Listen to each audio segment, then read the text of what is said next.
Good afternoon, everyone. First, I'd like to thank everyone who stayed uh, for whatever reason. I really appreciate you staying uh, for the last presentation. I know everyone is excited to go out and explore the beautiful Thailand, especially those like me who don't come very often. Anyway, so I'd like to share with you this very interesting topic about how SME developers compete with the giants. I just saw here that these are all giant developers. And may I ask who among us here are SME developers or startup developers? How many among us here are in real estate selling or agents? So, how many of us here would like to start our own development? I think this is also the dream of a lot of developers. Plus, we are also, the reason why I'd like to share this with you is because we are also a startup developer. We've started developing last year, although our company has been into advisory and consultancy for 8 years already. There are two kinds of startup developers. One who has a lot of money, a lot of capital, and those have to be creative to source funds. The title here, how can SME developers compete with the giants, may be quite ambitious because as a small developer, this should not be a strategy because really very difficult to compete with the giants. But what we can do is actually learn from the giants first because they are actually paving the way for us. We learn from the giants, we collaborate with the giants, and ride with the giants. And that is what we can use as SME or startup developers. There are a lot of challenges faced by the small startup developers. This is what I'll be sharing with you actually are real stories of what we have encountered based also on what we have studied with the other developers. One, limited financial resources. Agree? The big developers have a lot of money. They have a lot of funds already because they have accumulated this throughout the years. While us, we have limited financial resources. Number two, we have very limited brand recognition. These developers have been here for quite some time and everybody knows them. Everybody knows them. They have a lot of budget, they have a lot of funds for advertising. That's why everybody knows them. But as a new developer, you have to build your name. A big challenge. Access to land properties. The giant developers have hundreds, if not thousands of hectares to play with. While the small ones, what can we afford? Where can we play? Where is the market? What kind of niche can I target? Next is economies of scale. If you do things in big scales, then you have your lower cost of the materials, especially construction. But if you're just a small player, you have to buy things in retail and bigger markups. Very expensive. Another thing is regulatory and compliance challenges.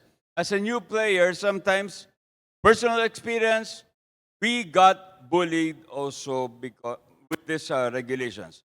Unlike if you're a big developer, you can command.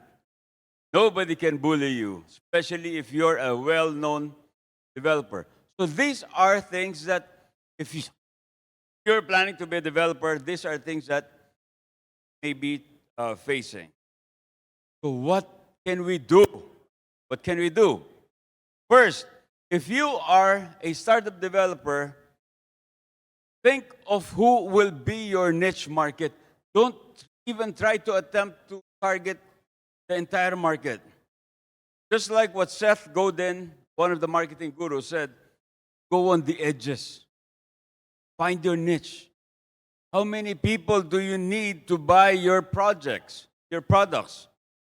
So what we did, personally, what we did, we studied, especially after the pandemic. As I've mentioned, we started our first project last February last year. What does the market want? What are the new preferences? Okay, because of the pandemic, people getting too close to each other, there were preferences in suburbs. There were preferences in landed areas. That has been experienced also in the US. I don't know, in Thailand. People have also noticed the suburbs where you have land, a lot of space, resorts, mountains, beaches. I call it the highlands and the islands. They want growth areas. They want outside the city, outside the crowd, especially because technology was there already. What drives people, what drives real estate now is technology, infrastructure, and logistics. Because you can work, you can be productive wherever you are right now. Open spaces, a lot of open spaces. What do we call this before? Distance, the safety distance, right? And then, I'm sure you also realize, I'm sure it's also same here in Thailand or in other countries, the pets are now part of the decision making. Sometimes, if pets are not allowed, they won't push through. Access to outdoor recreation. After the pandemic, people have now been very conscious about their health. Exercise, fresh air, a lot of sunlight, natural air, natural sunlight. Close to essentials. When we had the lockdown, we had to move, we had to have access everything within a 15-minute walk. In New York, in Paris, they had this 15-minute cities. And it's now being a model. Everybody envies Singapore because everything is just what a train ride or a walkway with a very efficient transport system. Minimal enclosed areas, lobbies, elevator lobbies, hallways, gyms. You see, there were a lot of condominiums, very nice amenities, but what you can just do is look out and look at the swimming pool because you cannot go there. You look at the gyms because you cannot go there. So private amenities. This is appreciated. So, plus another thing is, of course, since this is real estate, last one is, can it make money for me? Can it produce positive cash flow? That is what people were looking for. So I said, these were the findings. So what can we do? We didn't have that much funds. What we had was our local expertise. What we had is our experience. What we had is our network. Our company is composed of former executives of the biggest developers in the Philippines. We have different, we call it complementary skills. My experience for 34 years is in real estate sales. My other partner is in business development, construction. My other partner is in marketing. My other partner is in commercial operations. We have other two partners who are in legal. So, we see things when we do the study, different perspectives. And this is how we conceptualize the projects. Local expertise is very important. Another thing is that if you are a small developer, you can do personalized service to your clients, which you can never, the big developers can never do if they have hundreds or thousands of clients. In our case, if we have a client, there's a problem, we call them, we meet with them. And then they point out what they want. Oh, this may be a nice suggestion. Then we change. If it's reasonable, if it's practical, we change. We listen to them. They appreciate it. Buyers appreciate it if you listen to them and they know that they're speaking to the owners and not just the staff. So there, when they do the inspection, personalized service. Very important. Unique design. The thing is that for most big developers, it is just a cookie cutter design, especially if they do mass projects. Unique design is very attractive to a niche market. May not please everyone, may not be affordable to everyone, but there is always a market if you know how to target. So what did we do? We did unique designs. You see in Manila now, before the one bedroom was 36 square meters, it became 32. It became 27. Now 22 square meters. Studio or one bedroom. So what we did is to do a one bedroom which is 110 square meters. 7.3 meters high. 7.3 meters high, one bedroom. Townhouse. We call it a resort-style residential townhouse. And each unit we provided with a private amenity, which is a plunge pool. If we're talking to a couple, we call it a romantic. If we're talking to a couple with kids, we call it a fun pool. So it depends on how they visualize. Why did we do this? You see, just to give you an idea about the Philippines, we have a population of about 117,000. GDP is about 3,000, per capita is 3,875. We're reaching about upper middle income status by next year. Median age is 25 years old. Very young. And a lot of people are moving into that workforce. 42 million of our population is between 20 to 40 years old. Very young. And these are the most mobile population which loves to go out with friends, to go out on dates, or young families with toddlers seeking to go on staycations or going out on weekends. That is our market. Now, where did we put it? Another thing that you should put. Where are the people? Where are the people going? Where are the people who have money are staying? So we chose a location. The location, as mentioned earlier, in terms of if you're targeting tourism, what we targeted was that the area which has already a matured tourist market.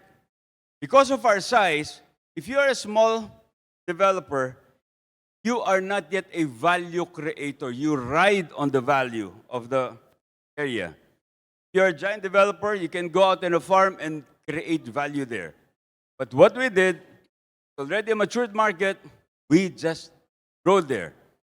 Our location, Tagaytay, is the #1 destination in the entire Philippines when it comes to domestic market.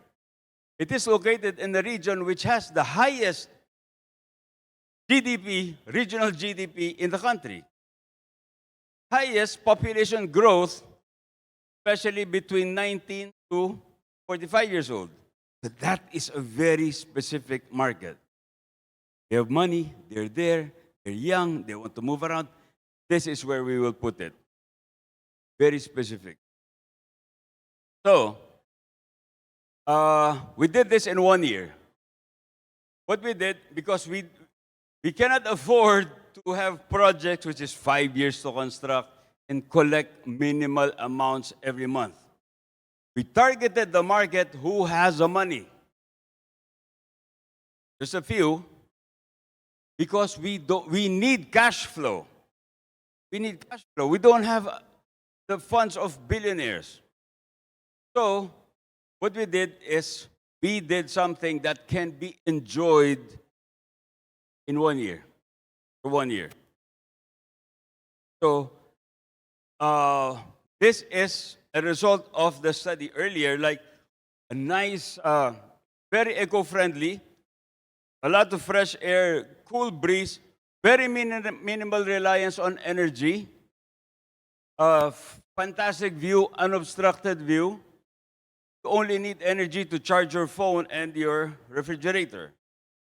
All the rest is natural light and natural breeze. Anywhere you are in the house, you can enjoy this one. One bedroom, 110 square meters with 2 parking slots. For the price, later. So also the unique design, because of the pandemic, when everybody got locked, when we had the COVID, what we did with the rooms, we did not put partitions open so that you enjoy the light, enjoy the breeze, but you are still separated. Next is, since you are small, you give quality over quantity. The buyers appreciate this. Buyers appreciate this. And you can afford to take a look and inspect every unit during each stage of the construction meticulously. In the course of the 1 year that we're constructing this, we encountered 3 price increases in construction costs. So, the option was, do we cut corners? Do we save? What we did, since we saw the names of the people who bought from us, these are some of the most influential people in the country, said no. Instead of downgrading, we upgraded all the features. And they appreciated this. Like, for example, this was supposed to be only ceramic tiles. Ceramic tiles and ordinary faucets.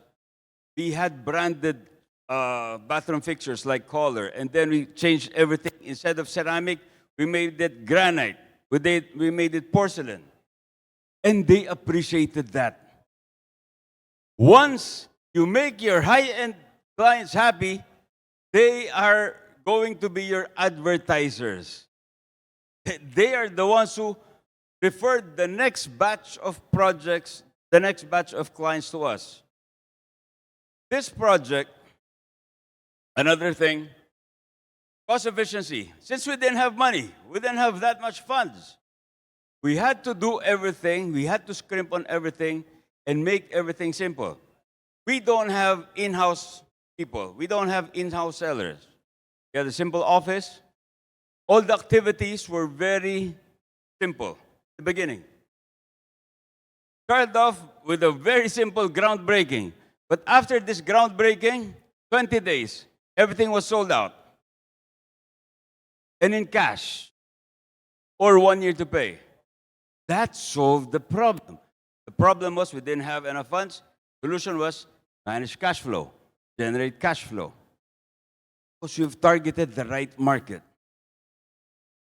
So, since another thing is that if you do not have the brand, which is a challenge, you get the proponents, you get contractors which are known, you get the designers.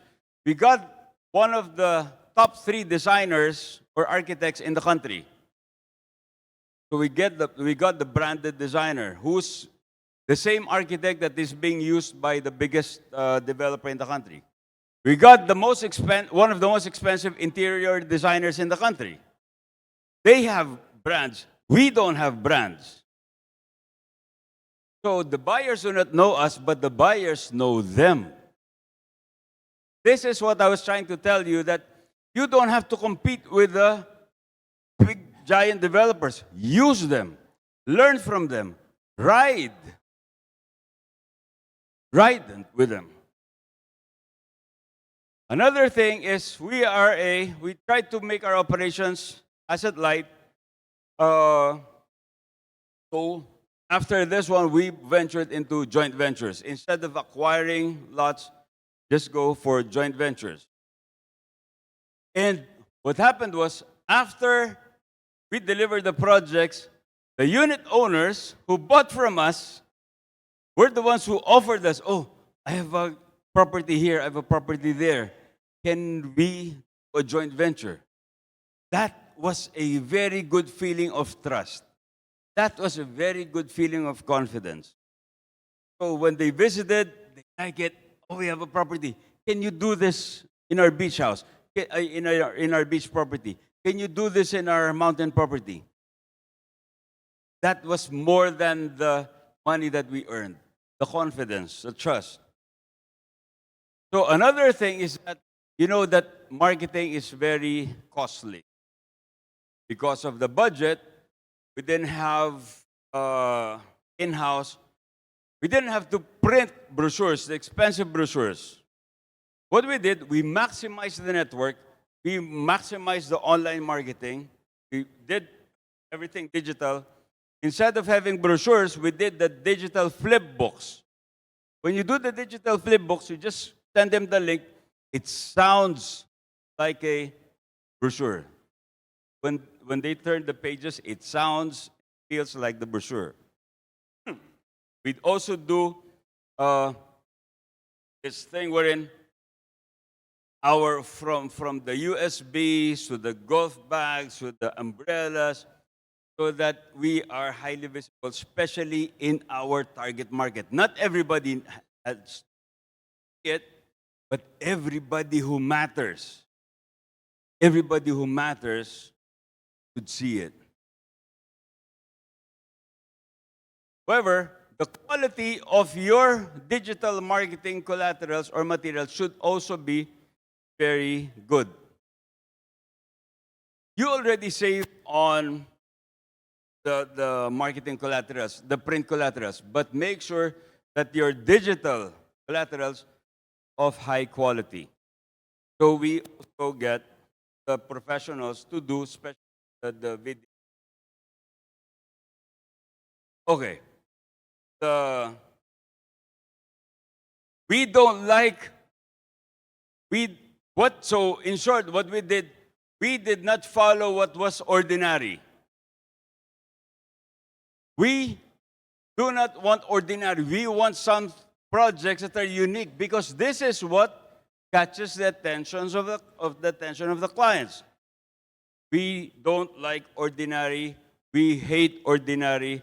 That's why in the office, instead of having a mission, vision statement there where nobody remembers anyway, when you come to our office, this is what our clients see. F ordinary. So that's a strong message that we give to our clients.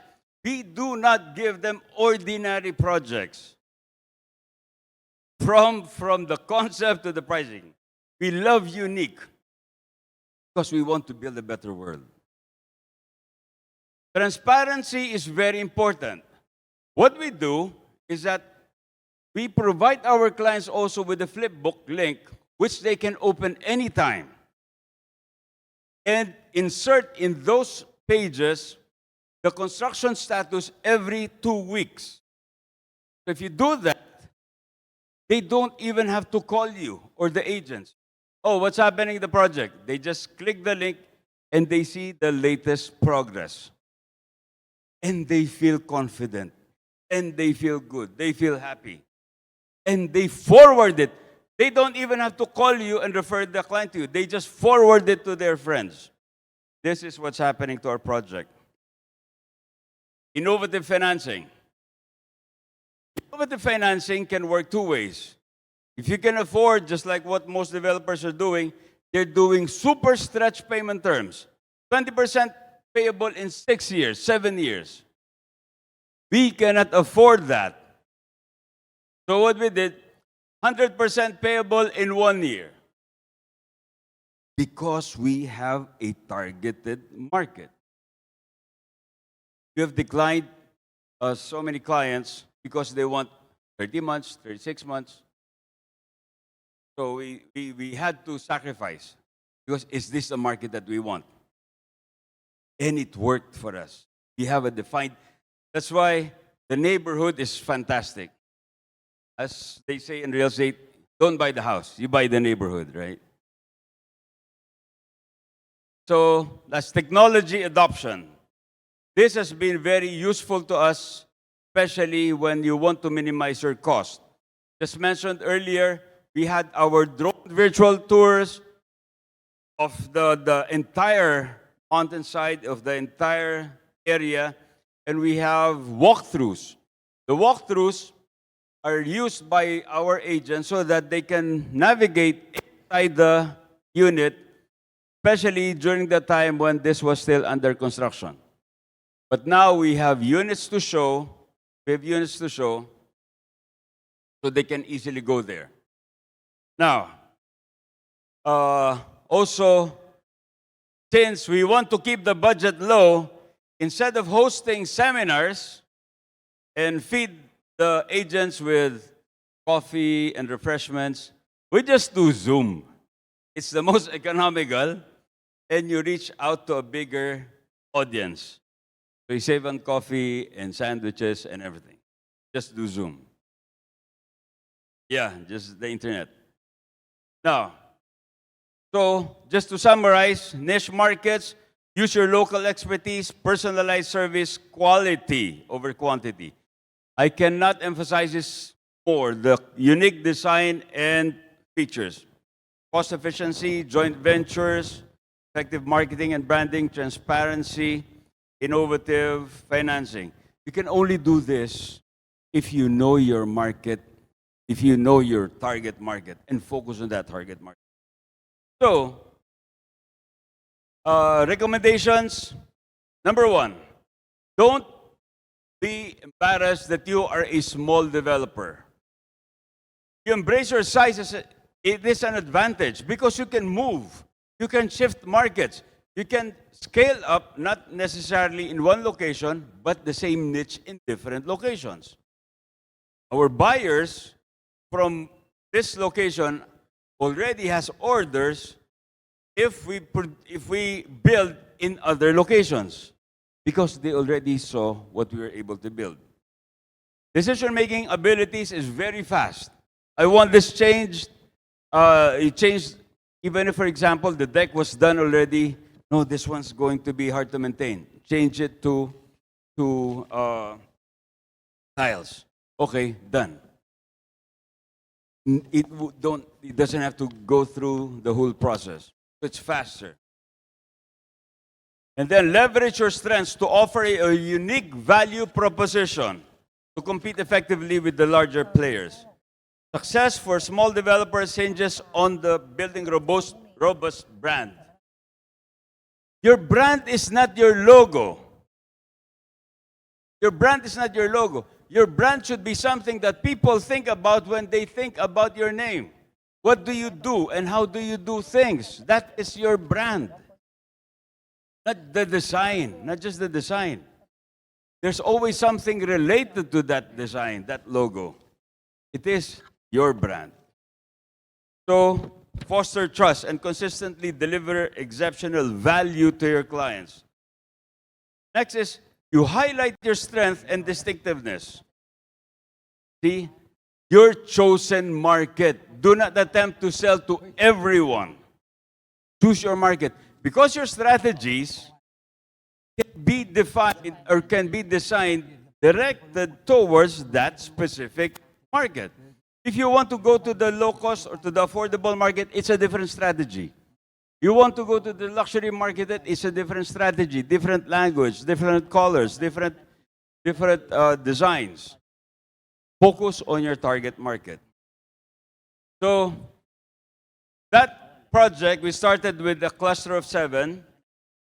After 6 months, we got, or maybe we just got lucky when we sold it in 20 days.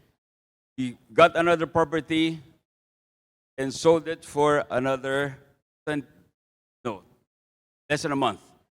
Then, got lucky again, we acquired another one, sold it again for less than 2 months.